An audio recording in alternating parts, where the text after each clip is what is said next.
gastritis. Cuando es una gastritis aguda, tendremos un infiltrado por neutrófilos y por el otro lado tendremos infiltrado por células plasmáticas y linfocitos cuando sea crónica.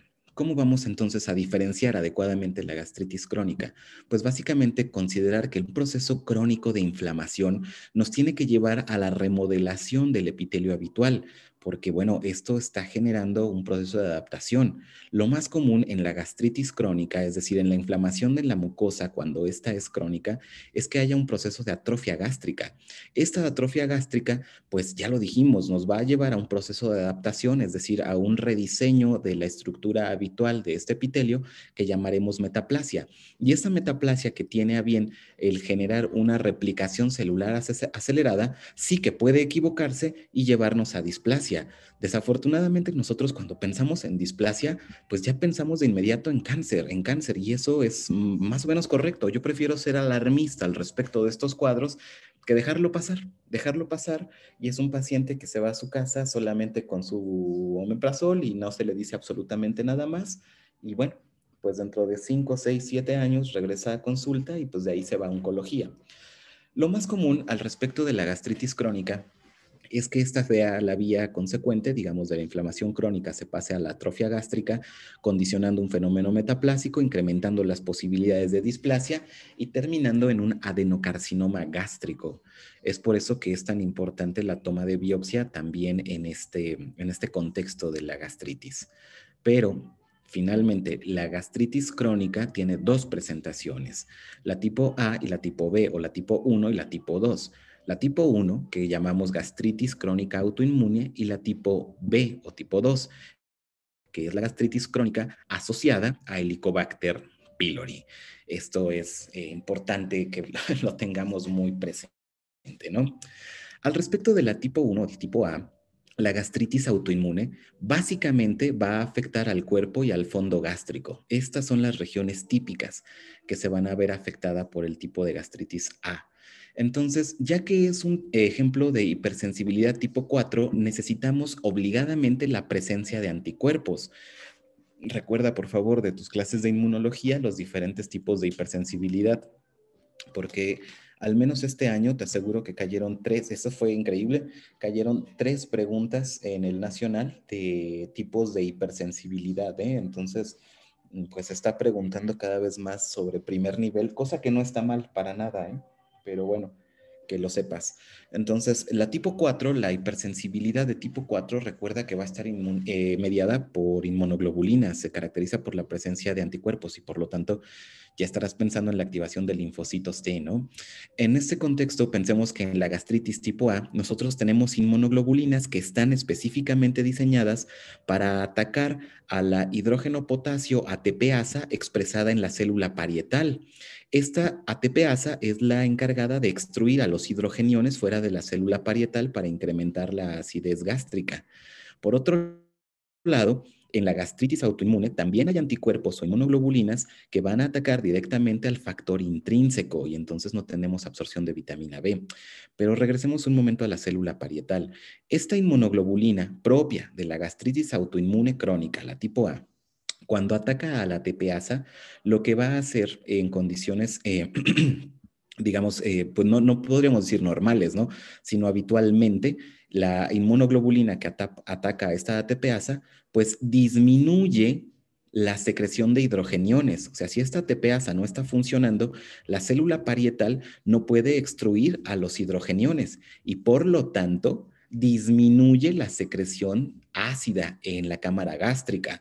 Entonces, cuidado, ¿eh? No todo en la gastritis es pensar, tiene un montón de ácido clorhídrico. En este caso estamos hablando de un mecanismo opuesto.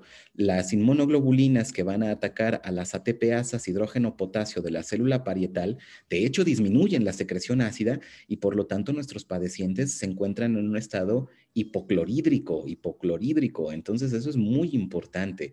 El problema de la hipoclorhidria es que cuando se manifiesta no tenemos una capacidad capacidad adecuada de absorción del hierro y también vamos a generar hiperplasia de las células G, de las que van a producir la gastrina, porque bueno, ellos se dan cuenta, estas células, las células se van a dar cuenta de que no se está sacando a los hidrogeniones, que falta acidez en el estómago, y entonces se ponen a producir más gastrina para poderlas estimular. El problema es que aunque ellas produzcan una cantidad gigante de gastrina, pues realmente no hay quien lo reciba. Bueno, lo recibe la célula parietal, pero la célula parietal no tiene cómo extruir más hidrogeniones porque esto está siendo destruido por las inmunoglobulinas. El caso es que vamos a tener un estado de hipocloridria, ya que no hay extrusión del hidrogenión, pero esto convive con un estado de hipergastrinemia, ¿no? O sea, tenemos una cantidad excesiva de gastrina en un intento por estimular a la célula parietal. Pero la célula parietal está bien, el problema es que hay una inmunoglobulina pegada a su hidrógeno potasio ATPasa. Por lo tanto, el nivel de ácido es bajo. Desafortunadamente, esta gastrina puede estimular a las células enterocromafines y entonces llevarnos o predisponernos a tumores neuroendocrinos. ¿De qué tipo? Zollinger-Ellison es el que hemos estado mencionando durante todas estas clases. Entonces, este tendría que ser el primer mecanismo. Por el otro lado, cuando la inmunoglobulina ataca al factor intrínseco, pues básicamente tenemos una pérdida de la capacidad de absorción de la vitamina B12 y el resultado es que nuestro padeciente va a estar cursando con anemia perniciosa, ¿no? Megaloblástica, básicamente. Entonces, esta sería la gastritis autoinmune tipo A. Ataca el fondo, ataca el cuerpo. El problema es mediado por inmunoglobulinas al ser un tipo 4, bueno, de hipersensibilidad tipo 4, y las inmunoglobulinas lo que se llevan es a la ATPasa, hidrógeno potasio y al factor intrínseco. Si se llevan a la ATPasa, hidrógeno potasio, disminuyen la cantidad de ácido en la cámara gástrica. Como respuesta se quiere producir más gastrina y esta gastrina nos puede, o sea, nos pone en un riesgo de desarrollar tumores neuroendocrinos. Por otro lado, con la pérdida del factor intrínseco, porque está siendo atacado por las inmunoglobulinas, perdemos la capacidad de absorción de la vitamina B12 y estos pacientes típicamente cursarán con anemia perniciosa, ¿no? La biometría será muy sintomática. Muy bien, no solo eso, en la gastritis autoinmune también las células principales están un poco extraviadas, perdón, es que me gustó mucho la oración. En fin, como las células principales están extraviadas, vamos a tener una disminución importante del pepsinógeno. Entonces, a ver, si estamos diciendo que esto se trata de un problema autoinmune, ¿cómo establecemos el diagnóstico? Bueno, por supuesto, podríamos realizar una endoscopia con biopsia para poder visualizar la presencia de lesiones sobre la mucosa gástrica.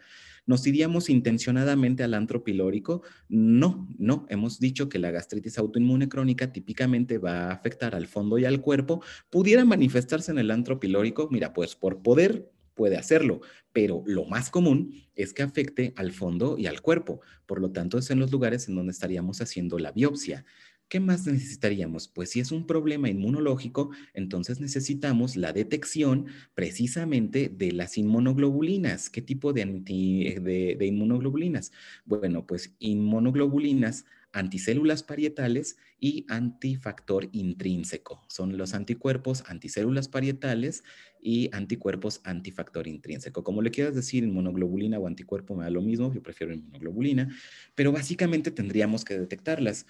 Y ya habíamos dicho que cuando esto se pierde, entonces las células G van a intentar producir más gastrina para estimularlas, aunque ese no es el problema. Entonces, ¿qué más podríamos? Pues básicamente medir los niveles de gastrina y de pepsinógeno. Ya lo dijimos, las células principales no van a producir suficiente pepsinógeno, las células G van a producir un montón de gastrina y ya lo tienes. Entonces, en este contexto, un padeciente con anemia perniciosa o una anemia megaloblástica sustancial, con niveles de gastrina muy elevados, niveles de pepsinógeno disminuidos, que curse con un cuadro clínico que te haga pensar en inflamación de mucosa gástrica, bueno, pues seguramente te encuentras frente a una gastritis de tipo A o gastritis autoinmune crónica. Esto es lo más común. Pero no es la única, no es la única. Y entonces tendríamos que pasar a la gastritis crónica tipo B, que es la asociada al Helicobacter pylori, ya que esta es el tipo más común. A ver, no quiere decir que la otra no exista, solamente quiere decir que estadísticamente esta es la más común. Y típicamente va a afectar al antro y pudiera diseminarse hacia el cuerpo estomacal, a diferencia de la autoinmune, que típicamente es en el fondo y puede presentarse también en el cuerpo. No, aquí lo más común es encontrarla en el antro pilórico. Entonces, habría que considerar que aquí el ácido gástrico, la cantidad de ácido gástrico en la cámara gástrica es normal o pudiera estar incrementado, pero no es regla que en todo momento va a estar alto, altísimo, va a haber litros y litros de ácido gástrico. Eso no es cierto. Puede ser normal o estar incrementado, pero aún cantidades normales de ácido gástrico, el problema es otro, el problema es la infestación por el helicobacter, ¿no? En este sentido, el antro, al tener proximidad con el duodeno, pues básicamente tiene la característica muy importante de tener una mayor cantidad de células productoras de somatostatina. Y seguramente que ya te estás recordando quiénes son las células productoras de somatostatina. Bueno, pues las células productoras de la somatostatina van a ser las células delta. Las células delta van a disminuir en número en la presencia del Helicobacter pylori. Bueno, ¿por qué tenemos una cantidad importante de células delta en esta región? Porque estas células delta nos van a producir somatostatina y la somatostatina nos ayuda a la neutralización. Por eso es importante tener aquí una cantidad importante de células delta para que se lleve a cabo un adecuado proceso de neutralización ya en el duodeno.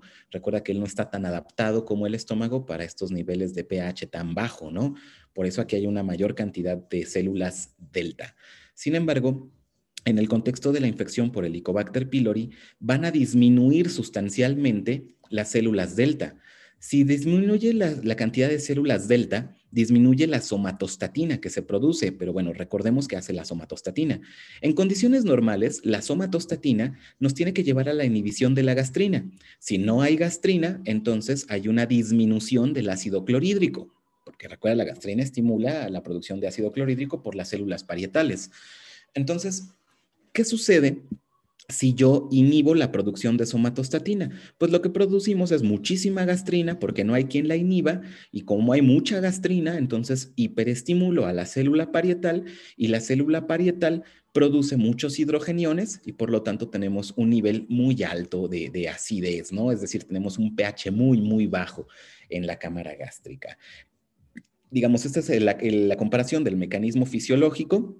Somatostatina normal inhibe a la gastrina y no hay mucho ácido clorhídrico. Mecanismo fisiopatológico, somatostatina baja, no se inhibe a la gastrina hiperestimula la célula parietal y producimos muchos hidrogeniones para tener mucho ácido clorhídrico. Entonces, el disminuir el número de células delta nos tiene que llevar a una disminución del pH o lo que es lo mismo un incremento en la acidez. Pero como esto está sucediendo en la región del antro, el problema es que esto nos pone en un riesgo muy importante para generar úlceras duodenales y procesos metaplásicos también en el duodeno, ¿no? O sea, que este duodeno se vea forzado a cambiar su epitelio habitual por uno más resistente y, por supuesto, ningún proceso metaplásico nos encanta. Eso podría ser la antesala del proceso displásico, que es ya la entrada hacia los estados cancerosos, ¿no? Entonces, ¿cómo lo pensaríamos? Bueno, pues la gastritis tipo B asociada al Helicobacter pylori se va a caracterizar por la disminución de las células delta, la disminución de la somatostatina y por lo tanto incremento de la gastrina con disminución del pH. Cuando esta infección por Helicobacter pylori o sea, no se queda limitada al antro, sino que también afecta a la porción del cuerpo, vemos un fenómeno paradójico. En este contexto tenemos una disminución importante del ácido gástrico y eso es porque el Helicobacter pylori en sus adhesiones ha terminado también por lesionar a las células parietales. Entonces, cuidado, ¿eh? El Helicobacter no creas que es feliz viviendo en un medio ácido. Hace todo lo posible por cambiarlo y eso es parte del mecanismo de daño. Lo que necesitamos recordar es que cuando esta infección o estas lesiones por Helicobacter pylori no están circunscritas al antro, sino que se esparcen hacia el cuerpo del estómago, entonces tenemos el contexto diferente, ¿eh? No es que se incremente el nivel de ácido gástrico, por el contrario, este va a disminuir. Sin embargo, esto también es un factor importante para los tumores neuroendocrinos. ¿Por qué?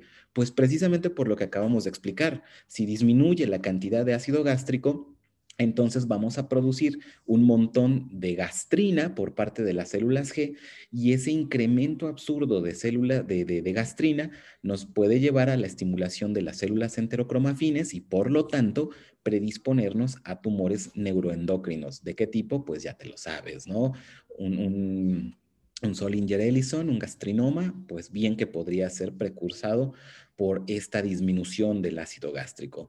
Y no solo eso, desafortunadamente la gastritis tipo B también está asociado a desarrollar un linfoma tipo MALT. Ya hablarás de eso. Bueno, creo que en esta clase lo tienen que revisar cuando estén hablando de linfoma Hodgkin y no Hodgkin, ¿no? Los linfomas tipo MALTs van a ser van a ser linfomas tipos no Hodgkin que son muy agresivos.